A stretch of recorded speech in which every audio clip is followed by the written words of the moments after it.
Assalamualaikum warahmatullahi wabarakatuh. Hai, marhaban. Jumpa lagi di Belajar Online Harokah Learning Center bersama saya, Zaim Najibuddin Rahman. Kita akan belajar dan mengulang-ulang dasar-dasar ilmu nahwu dan shorof.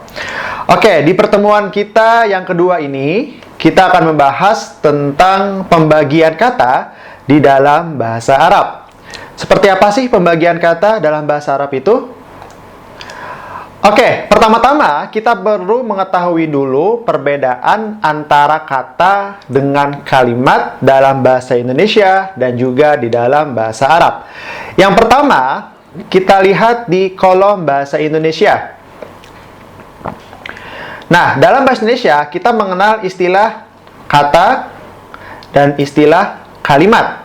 Sedangkan di dalam bahasa Arab, kata dapat kita terjemahkan dengan bunyi al-kalimatu atau al-kalimah.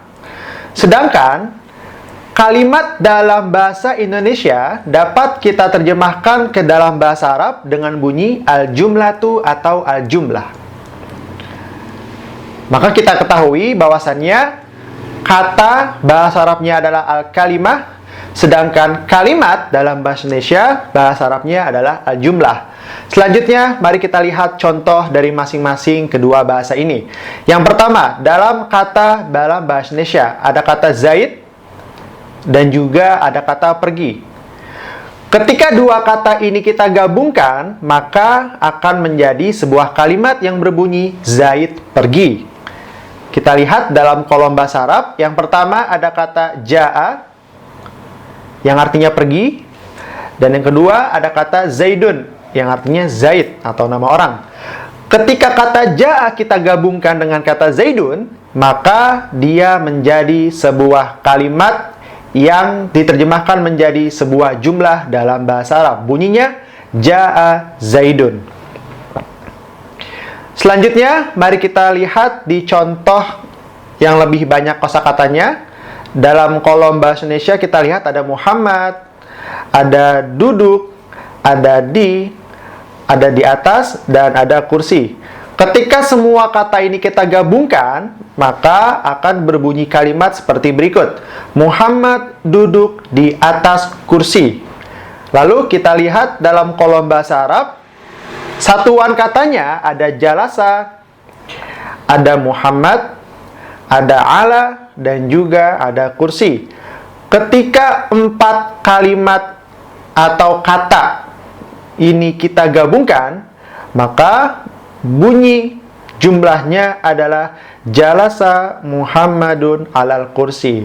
Maka kita dapat memahami sekali lagi bahwasannya adalah kata merupakan satuan yang ketika digabungkan dengan beberapa kata, maka ia akan menjadi kalimat. Kata berarti al-kalimatu, sedangkan kalimat berarti al-jumlatu di dalam bahasa Arab.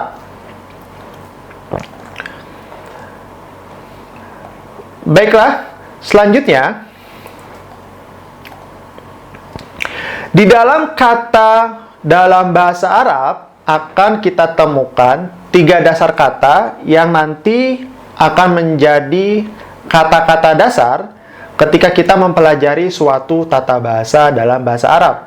Nah, apa sih pembagian kata dalam bahasa Arab itu? Yang pertama, kita bisa lihat ada isim, atau dalam bahasa Arab berbunyi al-ismu.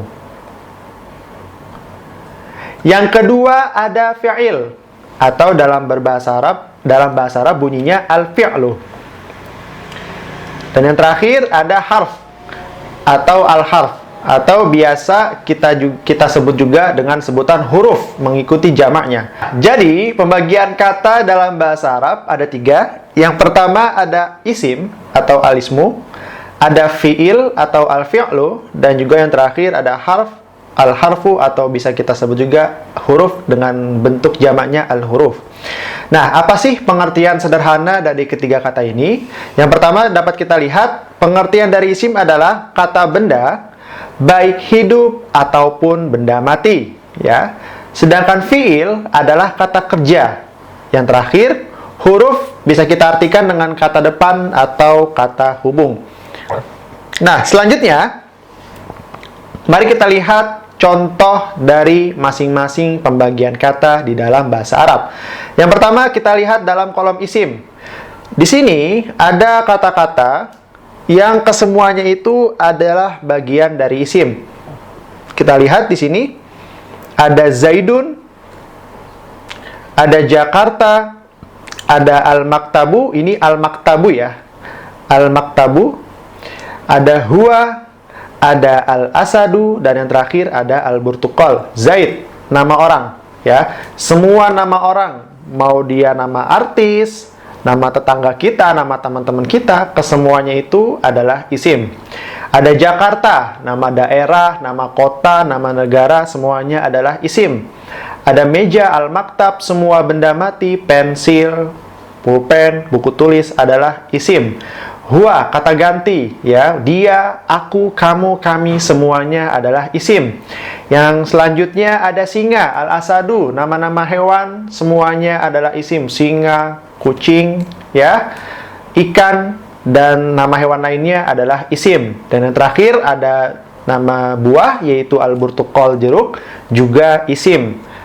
Semangka, melon, pisang, kesemua nama buah adalah isim. Jadi pada intinya, isim adalah kata benda, baik benda hidup ataupun benda mati.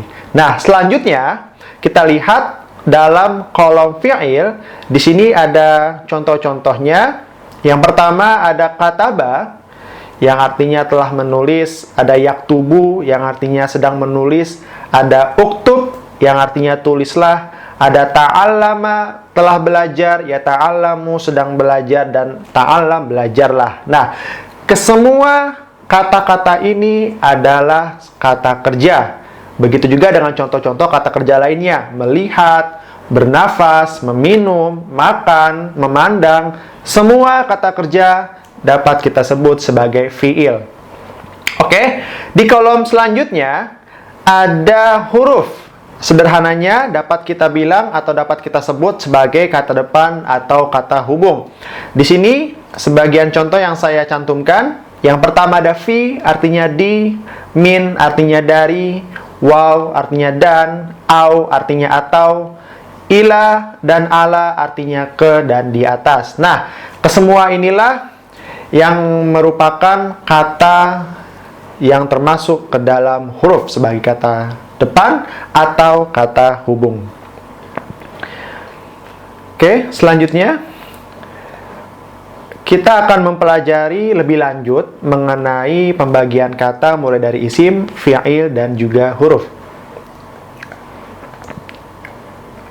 Oke, ketika kita belajar tentang isim, maka kita dapat mudah mengenalinya dengan mengetahui bahwasannya isim itu adalah kata benda, baik hidup ataupun mati. Namun, untuk membantu kita lebih mengenal bagaimana bentuk isim itu, ada di antara ciri-ciri isim yang paling umum yang sering kita ketahui. Nah, isim dapat diketahui dengan ciri umum di antaranya sebagai berikut. Yang pertama, dia dapat dimasuki dengan alif lam pada awal kata. Ya, dan yang kedua, dia dapat menerima tanwin pada akhir kata. Nah, dua ciri inilah ya, ciri umum yang dapat kita temukan ketika kita sedang membaca kata yang termasuk ke dalam bagian isim.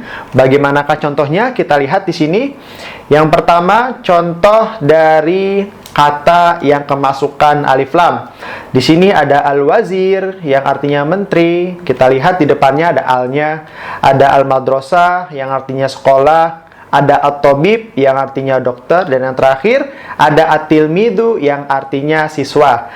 Ketika kita melihat keempat kata ini, maka semuanya itu diawali dengan alif lam. Nah, ketika kita tahu bahwasannya kata-kata ini kemasukan alif lam, maka secara otomatis kita dapat mengetahui bahwasannya ini semua adalah isim. Nah, selanjutnya kolom kata-kata yang dapat menerima tanwin. Kita lihat di sini ada baitun yang artinya rumah, ada sayyaratin yang artinya mobil, ada baban yang artinya pintu, dan yang terakhir ada nafidatin yang artinya jendela. Nah, keempat kata ini menerima tanwin pada akhir katanya. dan karena dia menerima tanwin, maka kita dapat mengetahui bahwasannya dia termasuk isim. Nah, lagi-lagi ketika kita ingin mengetahui apakah dia isim atau bukan selain dengan ciri-ciri yang tadi sudah saya sebutkan, maka kita tentunya harus mengetahui arti dari kosakata bahasa Arab tersebut. Oke, selanjutnya dapat kita pelajari tentang fi'il.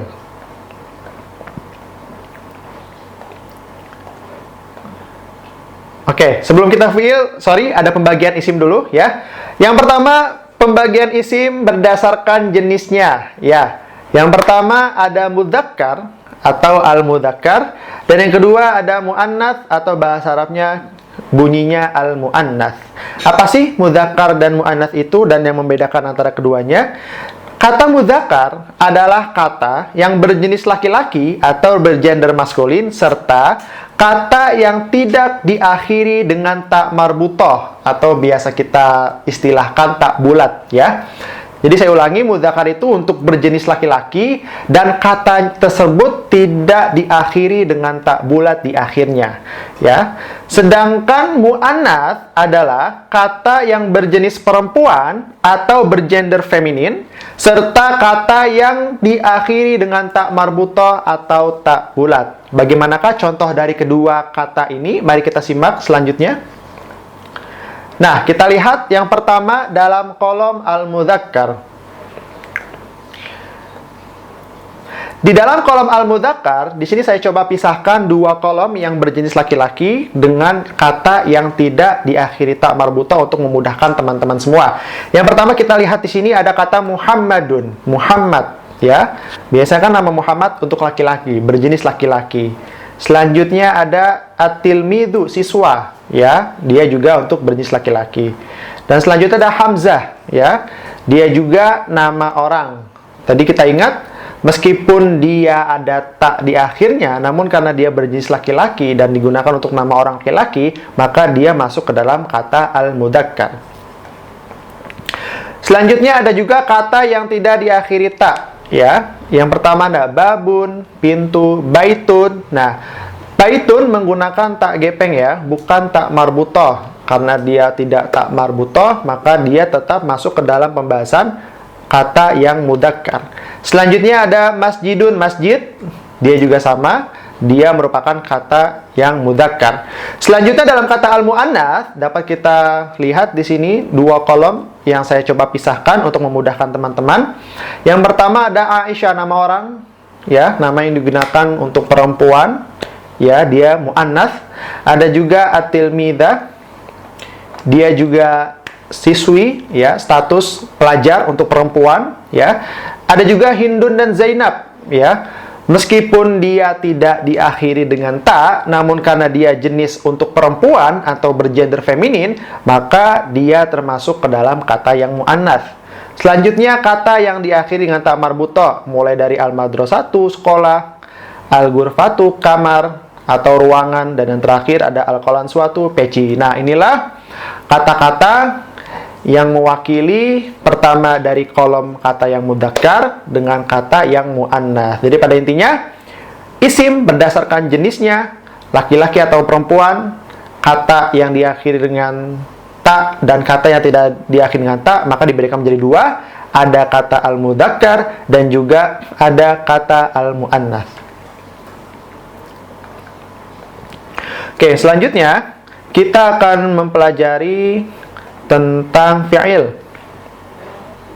Oke, ya, sebelum ke fi'il lagi-lagi mohon maaf, kita lihat penggunaan kata ganti dan kata petunjuk.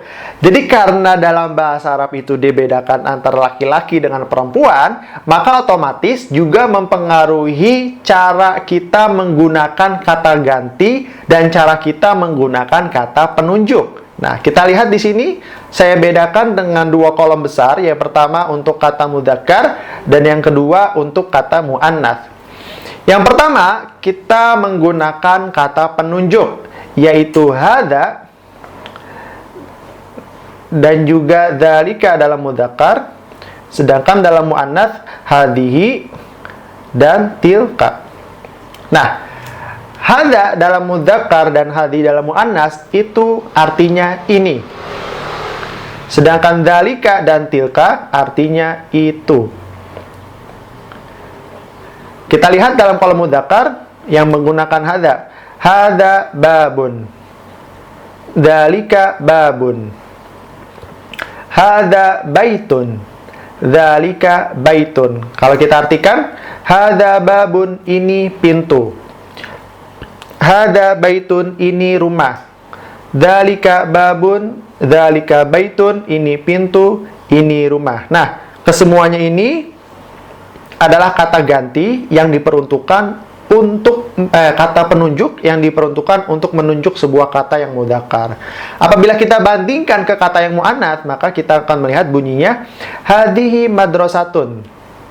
Hadhihi ghurfatun. Ini sekolah dan ini ruangan. Tilka madrasatun, itu sekolah. Tilka ghurfatun, itu ruangan. Nah, inilah kata penunjuk yang digunakan oleh masing-masing kata mudzakkar dan juga kata muannats. Selain itu, dapat kita lihat juga perbedaan kata ganti antara keduanya. Yang pertama kita lihat di sini ada kata huwa. Kalau dalam muannats adalah hiya. Dalam mudzakkar ada anta. Dan yang terakhir dalam muannats ada anti. Huwa atau hiya berarti dia, sedangkan anta dan anti berarti kamu. Kita lihat dalam contoh kalimatnya. Huwa Muhammadun, ini belum saya tambahkan. Dan huwa tilmidun, dia adalah Muhammad dan dia adalah murid. Sedangkan dalam contoh anta Muhammadun dan juga anta tilmidun. Kamu adalah Muhammad dan kamu adalah murid.